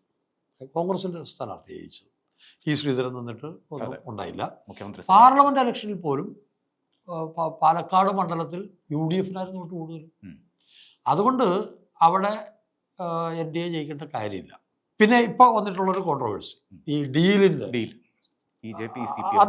അത് കോൺഗ്രസ് അത് പ്രചരിപ്പിക്കാൻ ശ്രമിക്കുന്നത് വാസ്തവത്തിൽ കോൺഗ്രസ് പുലർത്തിപ്പോരുന്ന രാഷ്ട്രീയത്തോട് പോലും കാണിക്കുന്ന അനീതിയാണെന്നാണ്. അത് എന്തിൻ്റെ പേരിലാണ് ഡീലാന്ന് പറയുന്നത്? അതൊരു കാൻഡിഡേറ്റ് മുസ്ലിമാണ്. ഇത് NDA പറയേണ്ട കാര്യമാണ്. അത് അത്തരത്തിലുള്ള കാര്യങ്ങൾ പോലും ഉണ്ട്. എന്തുകൊണ്ട് പാടില്ല? അവിടെ ജയിച്ചിട്ടുണ്ടല്ലോ, CPM ജയിച്ചിട്ടുണ്ട്, TK നൗഷാദ് അവിടെ നിന്ന് ജയിച്ചിട്ടുണ്ട്. അതേപോലെ തന്നെ മറ്റേ KK ദിവാകരൻ അവിടുന്ന് ജയിച്ചിട്ടുണ്ട്. പിന്നീടാണ് ഈ ഒരു തരം നറേറ്റീവ് വരുന്നത്. അവിടെ CPM മുമ്പിലാണ്, വളരെ പിന്നിലാണ്, ഒരിക്കലും ജയിക്കില്ല എന്നുള്ള ഒരു സംഭവം വരുന്നത്. ആ മണ്ഡലത്തിൻ്റെ കാര്യത്തിൽ സുന്ദരസ്വാമി ആയിരുന്നു അവിടെ എല്ലാ കാലവും ജയിച്ചുകൊണ്ടിരുന്നത്. അത് UDF-ൻ്റെ ഭാഗമായിട്ട്, കോൺഗ്രസ് അല്ല, UDF-ൻ്റെ ഭാഗമായിട്ട് ജയിച്ചിട്ടുണ്ട്. അപ്പോൾ പാലക്കാടിന് CPM-നും അടിത്തറയുള്ള ഒരു മണ്ഡലമാണ്. പക്ഷേ കഴിഞ്ഞ 2-3 ഇലക്ഷനായിട്ട് CPM അവിടെ 3ാം സ്ഥാനത്താണ്. അപ്പോൾ അവിടെ ഒരു മുസ്ലിം സ്ഥാനാർത്ഥിയായാൽ അത് ഉടനെ ഡീലാന്ന് പറയുന്നത് കോൺഗ്രസ് പിൻപറ്റുന്ന രാഷ്ട്രീയത്തിന് പോലും നിരക്കുന്നതാണ് എന്നെനിക്ക് തോന്നുന്നില്ല. പക്ഷേ അതുകൊണ്ട് എങ്ങനെയാണ് വോട്ട് പോവുക? അവിടെ ഇപ്പോൾ അങ്ങനെ വരുമ്പോൾ ഇപ്പോൾ നിർത്തിയിട്ടുള്ള സ്ഥാനാർത്ഥിയെക്കുറിച്ച് UDF-ന് സംശയമുണ്ടോ എന്നാണ് സാമാന്യ ബുദ്ധിയുള്ള ആളുകൾക്ക് തോന്നുക. സ്വയം തോക്കുന്ന അല്ലെങ്കിൽ സ്വയം കുഴിയിൽ ചാടിക്കുന്ന തരത്തിലാണ് പലപ്പോഴും UDF-ൻ്റെ തന്ത്രങ്ങൾ. അത് അങ്ങനെ ഉണ്ടെങ്കിൽ തന്നെ അതെന്തിനു വേണ്ടി നിർത്തിയെന്ന് ചോദിക്കേണ്ടിയിരുന്ന ആളുകൾ അത് ചോദിക്കുന്നില്ല. അതിന് പകരം ഇത് ഡീലാണെന്ന് പറയുന്നത് രാഷ്ട്രീയമായി ഉള്ള അപക്വതയുടെ സൂചന കൂടിയായിട്ടാണ് നമ്മൾ മനസ്സിലാക്കേണ്ടതെന്നാണ് എനിക്ക് തോന്നുന്നത്. മുൻ തെരഞ്ഞെടുപ്പുകളിൽ കാണാത്ത വിധത്തിൽ വർഗീയത ചർച്ച ചെയ്യപ്പെടുന്ന ഒരു തെരഞ്ഞെടുപ്പാണ് എന്ന് വേണമെങ്കിൽ നമുക്ക് പറയാവുന്ന ഒരു തെരഞ്ഞെടുപ്പാണ് ഇപ്പോൾ നടന്നു വരുന്നത്. ഈ മുന്നണികൾ തമ്മിലുള്ള ആരോപണങ്ങൾ വരുമ്പോൾ അതിൽ വർഗീയത വരുന്നു. അതുപോലെ തന്നെ ഗുരുവായൂർ ഈ കഴിഞ്ഞ ദിവസം ഉണ്ടായ ഒരു വിവാദം നമുക്കറിയാം. ഗുരുവായൂർ എന്തുകൊണ്ടൊരു ഹിന്ദു MLA വരുന്നില്ല എന്നുള്ളത്, അതിനെ സാമാന്യവൽക്കരിക്കുന്ന തരത്തിലുള്ള ഒരു ന്യായീകരണം BJP നേതാക്കളുടെ ഭാഗത്തുനിന്ന് ഉണ്ടാകുന്നുമുണ്ട്. അതിനെ എങ്ങനെയാണ് നോക്കിക്കാണുന്നത്? അതിൽ നമ്മളെന്തിനാ അത്ഭുതപ്പെടുന്നത്? BJP-യുടെ അജണ്ട എല്ലാ കാലവും അത് തന്നെയല്ലേ. അതിൽ പ്രത്യേകിച്ച് അത്ഭുതത്തിലൊന്നുമില്ല. ഇപ്പോൾ ഇത് V. ഗോപാലകൃഷ്ണനാണ് അവിടുത്തെ കാൻഡിഡേറ്റുമാണ്. ഗോപാലകൃഷ്ണൻ്റെ എത്രയോ വിവാദമായ വർഗീയ പരാമർശങ്ങൾ ഉണ്ടായിട്ടുണ്ട് മുമ്പും. പിന്നെ മാത്രവുമല്ല, അതിനെ ന്യായീകരിക്കുകയാണ് BJP-യുടെ സംസ്ഥാന പ്രസിഡന്റ് രാജീവ് ചന്ദ്രശേഖർ ചെയ്യുകയും ചെയ്തിട്ടുണ്ട്. അപ്പോൾ BJP വർഗീയമായി ധ്രുവീകരിക്കുന്നതിലൂടെ മാത്രമേ BJP-ക്ക് കേരളത്തിൽ എന്തെങ്കിലും നേട്ടമുണ്ടാക്കാൻ പറ്റൂ. ഇതിനെതിരെയുള്ള ജാഗ്രത പുലർത്തേണ്ട മുന്നണികളാണ് ഒരേപോലെ LDF-ഉം UDF-ഉം. പകരം നമ്മൾ നേരത്തെ സംസാരിച്ച വിഷയം, അതിനെ ഈ 2 മുന്നണികൾ ഒരു കൂട്ടരെ പെടുത്താൻ പറ്റുമെന്ന് അങ്ങോട്ടും ഇങ്ങോട്ടും നോക്കുന്നു. ഇത് UDF മാത്രം ചെയ്യുന്ന കാര്യമല്ല. പറ്റുമെങ്കിൽ അത് അവസരം കിട്ടിയാൽ LDF-ഉം ചെയ്യുന്നു. അപ്പം ഇത് ഈ അധികാര രാഷ്ട്രീയവും എന്താ പറയുക, ആദർശാത്മക രാഷ്ട്രീയമാണ് നമ്മളൊക്കെ അല്ലെങ്കിൽ ജനങ്ങൾ ആഗ്രഹിക്കുന്നത്. പക്ഷേ അധികാരത്തിൻ്റെ കുറുക്കുവഴി അതങ്ങ് വെടിഞ്ഞാൽ കിട്ടും എന്ന് കണ്ടാൽ എനിക്ക് തോന്നുന്നത് നമ്മുടെ രാഷ്ട്രീയ പാർട്ടികളും ഈ ഇലക്ഷൻ അങ്ങ് ജയിക്കാൻ വേണ്ടിയിട്ട് ഏത് വഴിയും ഉപയോഗിക്കാം എന്ന് UDF ഉം LDF ഉം കരുതുന്നുണ്ടോ എന്ന് സംശയിക്കേണ്ടിയിരിക്കുന്നു. അവരുടെ പല പ്രവർത്തനങ്ങളും കണ്ട ഇതിനെ ഒത്തുചേർന്ന് നിന്ന് പരാജയപ്പെടുത്തുകയാണ് വേണ്ടത്. ഈ പറയുന്ന BJP അതാണ് വേണ്ടത്. BJP എങ്ങനെയാണ് വർഗീയമായി ആളുകളെ ധ്രുവീകരിക്കാൻ പറ്റുക എന്നാണ് ആലോചിക്കുന്നത്. ഇനി നമുക്ക് മറ്റൊരു കാര്യം കൂടി പറയാം. തീവ്രവാദ സ്വഭാവമുള്ള മുസ്ലിം സംഘടനകളുടെ ആവശ്യം തന്നെയാണ്. ഒരേ നാണയത്തിൻ്റെ രണ്ട് പുറങ്ങളായിട്ട് തന്നെ അതിനെ മനസ്സിലാക്കി അതിന് രണ്ടിനെയും ഒറ്റപ്പെടുത്തിക്കൊണ്ട് ഈ നാട് ഇതുവരെ പുലർത്തി പോന്നിട്ടുള്ള മതേതര സംവിധാനത്തെ, മതേതര രീതിയെ നിലനിർത്താൻ എന്ത് വില കൊടുത്തും അതിനെന്ത് വിട്ടുവീഴ്ച ചെയ്തും നിലനിർത്താൻ ബാധ്യസ്ഥരായവരാണ് അവർ പറയുന്ന രാഷ്ട്രീയം കൊണ്ട് LDF ഉം UDF ഉം. അപ്പം ഒരു ഇലക്ഷന് വേണ്ടിയിട്ട് അത് കളഞ്ഞു കുളിക്കാൻ അവർ ശ്രമിക്കരുത്. അത്തരം രീതികളിൽ അവിടെ ഞാൻ കാണുന്ന ഒരു കാര്യമാണ്, അത്തരം ഒരു ഒരു ഒരു യഥാർത്ഥത്തിൽ നമ്മളതിനെ നോക്കുമ്പോൾ ഈ ഡീലെന്ന് പറയുന്ന സാധനത്തിൽ ഈ വർഗീയ സംഭവം ഉണ്ട്. അത് വർഗീയമായിട്ട് തന്നെയാണല്ലോ പറയുന്നത്. UDFിൻ്റെ ഭാഗത്തുനിന്ന് അത് വരാൻ പാടില്ല. ഇതേ സാധനം LDF നേതാക്കളുടെ പക്ഷത്ത് ഇപ്പോൾ വന്നിട്ടില്ലെങ്കിലും പഞ്ചായത്ത് ഇലക്ഷൻ്റെ ഒക്കെ കാലത്ത് വന്നിട്ടുണ്ട്. ഇത് വരാതിരിക്കുക. ഇവർ രണ്ട് വ്യത്യസ്ത LDFനും UDFനും രണ്ട് രാഷ്ട്രീയത്തിൻ്റെ പിന്നെ അവർക്ക് ഒന്നായാൽ മതിയല്ലോ. അവരവരുടെ രാഷ്ട്രീയം ഏതായാലും രണ്ടും മതേതര രാഷ്ട്രീയമാണ് പറയുന്നത്. ആ രാഷ്ട്രീയത്തിന് മാത്രം സ്പേസ് ഉള്ള ഒരു സ്ഥലമായി കേരളത്തെ വളർത്തിയെടുക്കാനുള്ള ചുമതല അവർക്കാണ്, BJPക്കല്ല. BJP ഈ നാടിനെ എങ്ങനെയാണ് ഈ പറയുന്ന പലതരത്തിൽ എല്ലാ മതത്തിലുള്ളവരും സഹോദരങ്ങളെപ്പോലെ കഴിയുന്ന അവസ്ഥ എങ്ങനെ ഇല്ലാതാക്കാം എന്നുള്ളതിന് വേണ്ടിയിട്ടുള്ള ഗവേഷണം നടത്തുന്ന ടീമാണ് BJP. അപ്പോൾ അവർക്ക് വളം വെച്ചു കൊടുക്കുന്ന പരിപാടി LDFും UDFും ചെയ്യരുത്. BJP ആവട്ടെ, BJP സംഘപരിവാർ RSSും ചെയ്യുന്നത് അവരുടെ ലക്ഷ്യവും അതാണ്. എങ്ങനെ ഈ നാടിനെ വർഗീയമായി ശിഥിലമാക്കാം എന്നുള്ള ആലോചിച്ചുകൊണ്ടിരിക്കുകയാണ്. അതുകൊണ്ട് അവരുടെ ഭാഗത്തു നിന്ന് തെരഞ്ഞെടുപ്പ് ജയിക്കാൻ വേണ്ടി തീർച്ചയായിട്ടും അതിവിടെ മാത്രമല്ല, നമ്മുടെ പ്രധാനമന്ത്രി തന്നെ എത്രയോ പ്രാവശ്യം പറഞ്ഞിട്ടുണ്ട്. അപ്പോൾ അതൊന്നും അത്ഭുതമല്ല. അപ്പോൾ ഇത് ആ പാർട്ടിയുടെ പ്രത്യയശാസ്ത്രമാണ്. ആ പാർട്ടി അതിൻ്റെ പ്രത്യയശാസ്ത്രം പ്രയോഗിക്കുന്നതിൻ്റെ ചെറിയ രൂപങ്ങളാണ് നമ്മൾ ഈ ഗുരുവായൂരിലെ വർഗീയതയായിട്ടും ഒക്കെ കാണുന്നത്. അതിൽ അത്ഭുതം ഒന്നുമില്ല. അതിനുവേണ്ടിയാണ് പാർട്ടി നിൽക്കുന്നത്. അത് അവർക്ക് ആളെ കൂട്ടണമെങ്കിൽ അല്ലെങ്കിൽ ഈ ധ്രുവീകരണത്തിലൂടെയാണ് അവരുടെ പാർട്ടി വളർത്താൻ അവരുദ്ദേശിക്കുന്നത് എന്നുള്ളത് ഇന്ത്യയിലെ ഇതുവരെയുള്ള അനുഭവത്തിൽ നിന്ന് നമുക്ക് വളരെ വ്യക്തവുമാണ്. UDFിലെ സ്ഥാനാർത്ഥി നിർണയത്തിലെ തർക്കങ്ങളൊക്കെ നമ്മൾ കണ്ടാണ്. UDF ഒരു അധികാരത്തിലേക്ക് എത്തുന്ന ഒരു സാഹചര്യമാണെങ്കിൽ എന്തായിരിക്കും UDFിൻ്റെ ഒരു ഭാവി? ഒരു മുഖ്യമന്ത്രി സ്ഥാനാർത്ഥി അല്ലെങ്കിൽ ഒരു മുഖ്യമന്ത്രിയാകാൻ സാധ്യതയുള്ള ഒരാളെന്ന നിലയ്ക്ക് ഒരാളെ ഉയർത്തി കാണിക്കാൻ അവർക്ക് കഴിയുമെന്ന് തോന്നുന്നില്ല. അപ്പം LDFിനെ തെരഞ്ഞെടുപ്പിൽ പിണറായി നയിക്കും എന്ന് തന്നെ LDF നേരത്തെ പ്രഖ്യാപിച്ചു കഴിഞ്ഞിട്ടുണ്ട്. UDFിൽ അങ്ങനെയൊന്നും സാധ്യമാകുന്നില്ല. എന്തായിരിക്കും അവിടെ ഉണ്ടാകാൻ സാധ്യതയുള്ള ചില പ്രശ്നങ്ങൾ? UDFിലെ കഴിഞ്ഞ ദിവസങ്ങളിലുണ്ടായ ഈ സ്ഥാനാർത്ഥി നിർണയം സംബന്ധിച്ച് അവസാന ഘട്ടം വരെ പോയതിനെ കുറിച്ചിട്ടൊന്നും വലിയ പ്രശ്നമുണ്ടെന്ന് എനിക്ക് തോന്നുന്നില്ല. ഞാൻ അതുകൊണ്ട് UDFിൻ്റെ സാധ്യതകൾക്ക് എന്തെങ്കിലും മങ്ങലേക്കും എന്ന് വിചാരിക്കുന്നുമില്ല. ഇത് പതിവുള്ളതല്ലേ. ഇതെല്ലാ കാലത്തും UDFിൻ്റെ അല്ല, കോൺഗ്രസിൻ്റെ ലീഗ് വളരെ കൃത്യമായിട്ട് അത് ചെയ്യുന്നുണ്ട്. ലീഗിൽ പോലും ഇത്തോടെ അസ്വാരസ്യങ്ങൾ ഉണ്ടായി എന്നുള്ളത് പറഞ്ഞാൽ അത് പ്രത്യേകത എന്തെങ്കിലും ഉള്ളതായിട്ട് നമ്മൾ നമ്മൾ പുറകിലേക്ക് നിൽക്കുക. അന്ന് പിന്നെ ആളുകളുടെ പേരിലായിരുന്നു ഗ്രൂപ്പ്. ആ ഗ്രൂപ്പിന് വേണ്ടി ആ ഗ്രൂപ്പ് വിജയിക്കാൻ വേണ്ടി തരത്തിലുള്ള സ്ഥാനാർത്ഥി നിർണയത്തിലൊക്കെ അത് പ്രകടിപ്പിച്ചിരുന്നു. ഇതെല്ലാ കാലവും ഇത്തോടെ ഇക്കുറി VD സതീശൻ വളരെ നേരത്തെ ഞങ്ങൾ സ്ഥാനാർത്ഥികളെ പ്രഖ്യാപിക്കും എന്ന് പറയുകയും അദ്ദേഹം അങ്ങനെ ആഗ്രഹിക്കുകയും ചെയ്തെങ്കിലും കോൺഗ്രസ് രാഷ്ട്രീയം കണ്ടുപരിചയമുള്ളവരാരും അതങ്ങനെ നടക്കും എന്ന് വിചാരിച്ചിട്ടില്ല. ഇതിങ്ങനെ നടക്കുള്ളൂ. ഇതിങ്ങനെ നടന്നു എന്നുള്ളത് കൊണ്ട് UDFിൻ്റെ എന്തെങ്കിലും സാധ്യത കുറയുന്നു, മങ്ങുന്നു എന്നൊന്നും കരുതേണ്ട കാര്യവുമില്ല. ഇനി അങ്ങോട്ട് UDF കൃത്യമായും ചിട്ടയോടുകൂടി മുമ്പോട്ട് പോകും. അതിനിടയിൽ അതിപ്പോൾ നമുക്ക് പറയുകയാണെ LDFിന് സംഭവിക്കുന്നില്ലേ. LDFിൽ പതിവില്ലാത്ത വിധത്തോടെ സംഭവിച്ചു. പാർട്ടിയിൽ ഉള്ള ആളുകൾ മാറി UDFിൻ്റെ കാൻഡിഡേറ്റ് ആയി എന്നുള്ളത് പതിവില്ലാത്തൊരു കാര്യമാണ്. നേരത്തെ ഒന്നോ രണ്ടോ ഒക്കെ സംഭവിച്ചിട്ടുണ്ട്. പക്ഷേ ഇപ്പോൾ നമുക്ക് കൃത്യമായിട്ടും LDFിൻ്റെ ഇത്തവണ നമുക്ക് പറയാൻ 6 പേരാണ്. ഇവർ ഏതെങ്കിലും തരത്തിൽ നേട്ടമുണ്ടാക്കും ആരെങ്കിലും നേട്ടം ഉണ്ടാക്കും എന്ന് ഞാൻ കരുതുന്നില്ല. അവർ ചെയ്ത കാര്യങ്ങൾ ശരിയാണെന്നും ഞാൻ വിശ്വസിക്കുന്നില്ല. അതിനിപ്പം UDFിലെ ആളുകൾ ചെയ്താലും അത്തരത്തിൽ, അതായത് ഇവിടെ ഇതുവരെ നിൽക്കാൻ നിങ്ങൾക്ക് പിന്നെ രാഷ്ട്രീയ അഭിപ്രായം രൂപപ്പെട്ട് കഴിഞ്ഞാൽ പിന്നെ നിങ്ങൾ അവിടെ നിൽക്കല്ല വേണ്ടത്, വേറെ നിങ്ങൾക്ക് യോജിക്കാൻ പറ്റുന്ന രാഷ്ട്രീയത്തിലേക്ക് പോകും. ഇത് സുധാകരൻ ഒരു രാഷ്ട്രീയ നിലപാടിലുള്ള വ്യത്യാസവും പറയുന്നില്ല. അവിടെയുള്ള ഏതാനും വ്യക്തികളോട്, അതല്ലല്ലോ രാഷ്ട്രീയം. അത് UDFിലാണെങ്കിലും UDFിലും നിങ്ങൾക്ക് കോൺഗ്രസ് രാഷ്ട്രീയത്തോടല്ല താല്പര്യം. രാഷ്ട്രീയമായ അഭിപ്രായ വ്യത്യാസങ്ങളുണ്ടെങ്കിൽ ഏത് വലിയ നേതാവായാലും പിന്നെ അവിടെ നിൽക്കുന്ന കാര്യമില്ലല്ലോ. അങ്ങനെയാണല്ലോ. അതുകൊണ്ടായിരുന്നില്ല ആ രാഷ്ട്രീയ അഭിപ്രായ വ്യത്യാസങ്ങളുടെ പേരിലല്ലേ ആന്റണി അടക്കം കോൺഗ്രസിൽ നിന്ന് വിട്ടുപോയതല്ലേ, പിന്നീട് തിരിച്ചു വന്നു എന്നുള്ളതല്ലേ. അങ്ങനെ അത് സാധാരണമാണ്, ലോകത്ത് സാധാരണമാണ്, ഇന്ത്യയിലും സാധാരണമാണ്, കേരളത്തിലും സാധാരണമാണ്. ഇതൊന്നുമല്ല. ഇത് തൻകാര്യത്തിന് വേണ്ടി എന്ത് കിട്ടും, ഇവിടെ കിട്ടിയില്ല അവിടെ പോയാൽ കിട്ടുമെന്നുള്ളത്. CPMന്റെ 2 ഏരിയ കമ്മിറ്റി മെമ്പർമാർ സ്ഥാനാർത്ഥികളാണെന്ന് പറഞ്ഞാൽ അവർ ഏരിയ കമ്മിറ്റിയിൽ നിന്ന് പോയിട്ട് നേരെ NDAയുടെ സ്ഥാനാർത്ഥികളാണ്. അപ്പം ഇത് എല്ലായിടത്തും സംഭവിക്കുന്നുണ്ട്. അവിടെയും ഇക്കുറി പതിവിൽ നിന്ന് വ്യത്യസ്തമായി LDFിനും അത് സംഭവിച്ചിരിക്കുന്നു.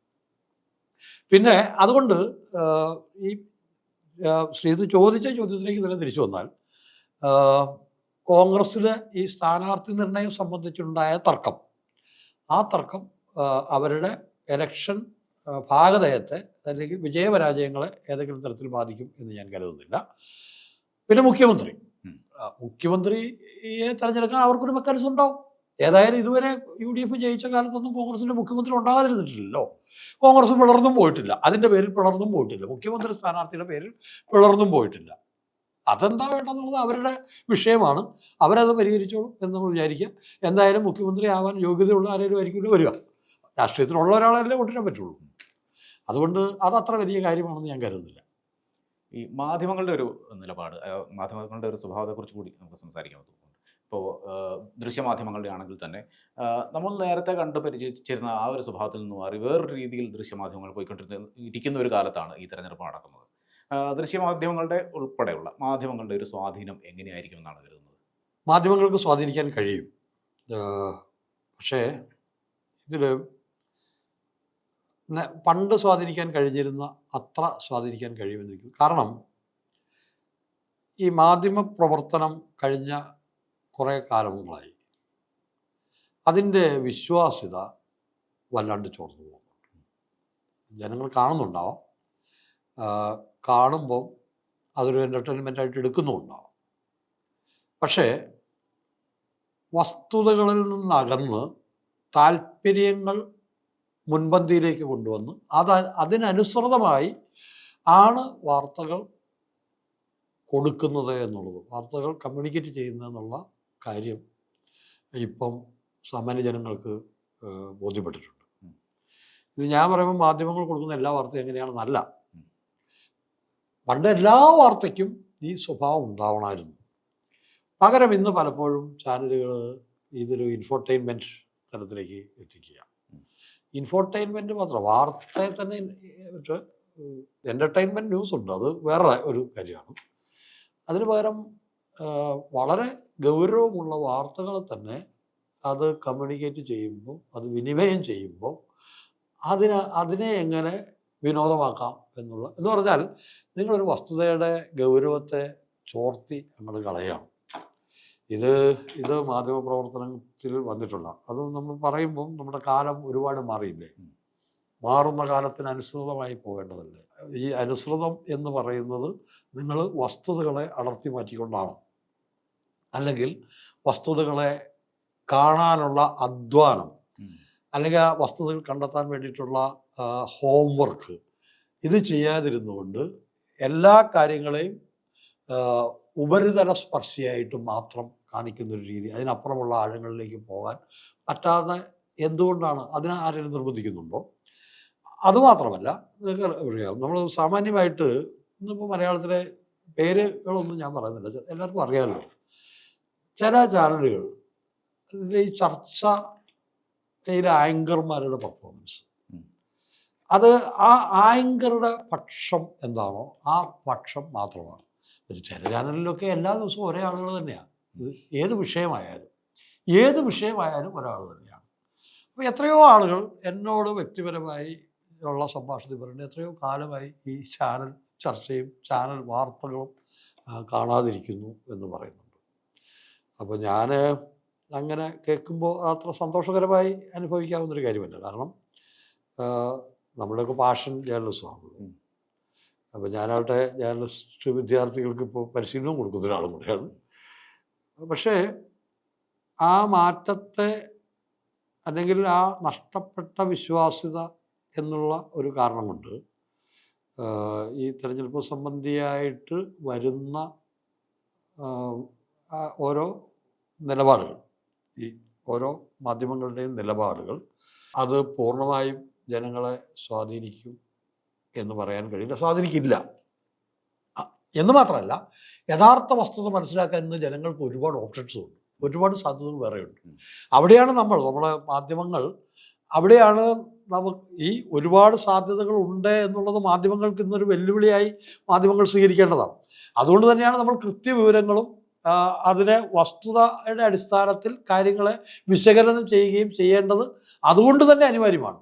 പക്ഷേ അതിന് പകരം ഇന്നിപ്പോൾ അത് പ്രിൻ്റ് മാധ്യമമായാലും ടെലിവിഷൻ മാധ്യമമായാലും എല്ലാവരും സോഷ്യൽ മീഡിയയെ എങ്ങനെ അനുകരിക്കാം, എങ്ങനെ സോഷ്യൽ മീഡിയയായിട്ട് ലെഗസി മീഡിയയ്ക്ക് മാറാൻ പറ്റും എന്നാണ് ആലോചിച്ചുകൊണ്ടിരിക്കുന്നത്. അതുകൊണ്ട് തന്നെ ഈ സ്വാധീനം വളരെ ചെറിയ തോതിലേ ഉണ്ടാവും. പക്ഷെ ഒരു ലെവലിലുള്ള, ഇപ്പോൾ നമുക്കറിയാമല്ലോ, വാട്സാപ്പ് ഗ്രൂപ്പുകളിൽ നുണ മാത്രം അയക്കുന്ന, നമ്മൾ വാട്സാപ്പ് യൂണിവേഴ്സിറ്റി അത് വിശ്വസിക്കുന്ന കുറേ പേരും ഉണ്ടല്ലോ. പക്ഷേ അതിനകത്തൊരു കാര്യമുണ്ട്. ഇത് എന്താ വിശ്വസിക്കുന്നത്? എൻ്റെ ആലോചനകൾ, എൻ്റെ പക്ഷം, ആ പക്ഷം ശ്രീജിത്തും പറയുമ്പോൾ ഞാനങ്ങ് വിശ്വസിക്കാം. ഇത് ഈ പ്രേക്ഷകർ സ്വീകരിക്കുന്ന രീതികളും പഴയതുപോലെയല്ല, ഇപ്പോൾ അതിനും മാറ്റം വന്നിട്ടുണ്ട്.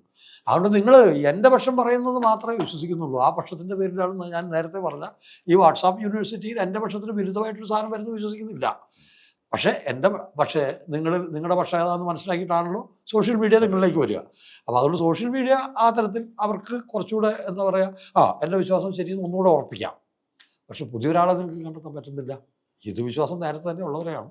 ഈ പ്രശ്നം മാധ്യമങ്ങൾക്കും ഇന്നുണ്ട്. എൻ്റെ വിശ്വാസത്തിനനുസരിച്ചാണ് അവർ പറയുന്നതെങ്കിൽ അവർ മാത്രമേ ഇത് ഇഷ്ടപ്പെടുന്നുള്ളൂ. വിശ്വസിക്കുന്നു എന്ന് ഞാൻ പറയുന്നില്ല, ഇഷ്ടപ്പെടുന്നുള്ളൂ. അതുകൊണ്ട് തന്നെ ഇതിൻ്റെ ഒരു സ്വാധീനം എന്ന് പറയുന്നത് പണ്ടത്തെ പോലെ മാധ്യമങ്ങൾക്കുണ്ടെന്ന് എനിക്ക് തോന്നുന്നു. ഈ വസ്തുതാ വിശകലനം അല്ലെങ്കിൽ ഫാക്ട് ചെക്ക് എന്ന് പറയുന്നത് ഒട്ടുമില്ലാത്തൊരു പ്രദേശമാണ് സോഷ്യൽ മീഡിയ എന്ന് പറയുന്നത്. അതിൽ ജനങ്ങൾ കൂടുതൽ സ്വാധീനിക്കപ്പെടാനുള്ള സാധ്യതയുണ്ട്. അപ്പോൾ അത് കൃത്യമായി ചെയ്തുകൊണ്ടിരുന്ന ഈ മാധ്യമങ്ങൾക്ക്, ഇപ്പോൾ ലെഗസി മീഡിയ ആണെങ്കിൽ പോലും, ഇപ്പോൾ ന്യൂ മീഡിയ ആണെങ്കിൽ പോലും, അവർക്കതിലൊരു കൃത്യമായ ഉത്തരവാദിത്വമില്ലേ? അത് നിർവഹിക്കുന്നുണ്ടോ എന്നുള്ളതാണ് പ്രശ്നം. അല്ല, മാധ്യമങ്ങളുടെ ഉത്തരവാദിത്വം ഏത് കാലത്തും അതിൻ്റെ വിനിമയ രീതികൾക്ക് വ്യത്യാസം ഉണ്ടാകും. കാരണം പുതിയ സാങ്കേതിക വിദ്യ, പുതിയ സാധ്യതകൾ, ഇതിനെ എടുക്കേണ്ടി വരും. പക്ഷേ നിങ്ങൾ മാധ്യമ പ്രവർത്തനമാണ് നടത്തുന്നതെങ്കിൽ നിങ്ങളുടെ പ്രധാനവുമായ ജോലി എന്ന് പറയുന്നത് വസ്തുതകളെ ജനങ്ങളിലേക്ക് എങ്ങനെ എത്തിക്കാം എന്നുള്ളതാണ്. അല്ലാതെ വസ്തുതാവിരുദ്ധമായിട്ടുള്ള കഥകളെ എത്തിക്കുക എന്നുള്ളതാണ്. അത് ഏത് കാലത്തായാലും അതിന് മാറ്റം ഉണ്ടാകുമെന്ന് എനിക്ക് തോന്നുന്നില്ല. അത് മാറുമ്പോൾ അതിനെ നമ്മൾ മാധ്യമം എന്ന് വിളിക്കുന്നത് അവസാനിപ്പിക്കേണ്ടി വരും. പിന്നെ ഇൻറ്ററാക്റ്റീവ് മാധ്യമങ്ങളുടെ കാലമാണ്. അതാണ് ഞാൻ പറഞ്ഞത്, ഇത് നിങ്ങൾക്ക് എങ്ങനെ ഇത് പ്രേക്ഷകരിലേക്ക് എത്തിക്കാം എന്നുള്ളത് സംബന്ധിച്ച് അത് മാറിക്കൊണ്ടിരിക്കും.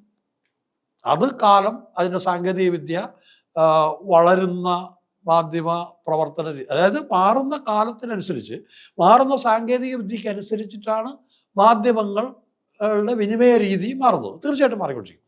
അതെങ്ങനെ മാറിയാലും ഈ കാര്യം, നിങ്ങളുടെ വാർത്തയാണ് നിങ്ങൾ കൈകാര്യം ചെയ്യുന്നതെങ്കിൽ വാർത്തയുടെ കേന്ദ്രബിന്ദു എപ്പോഴും വസ്തുതയാണ്. അതില്ലാതെ ആയാൽ അതിനെ ജനങ്ങൾ വിശ്വസിക്കില്ല.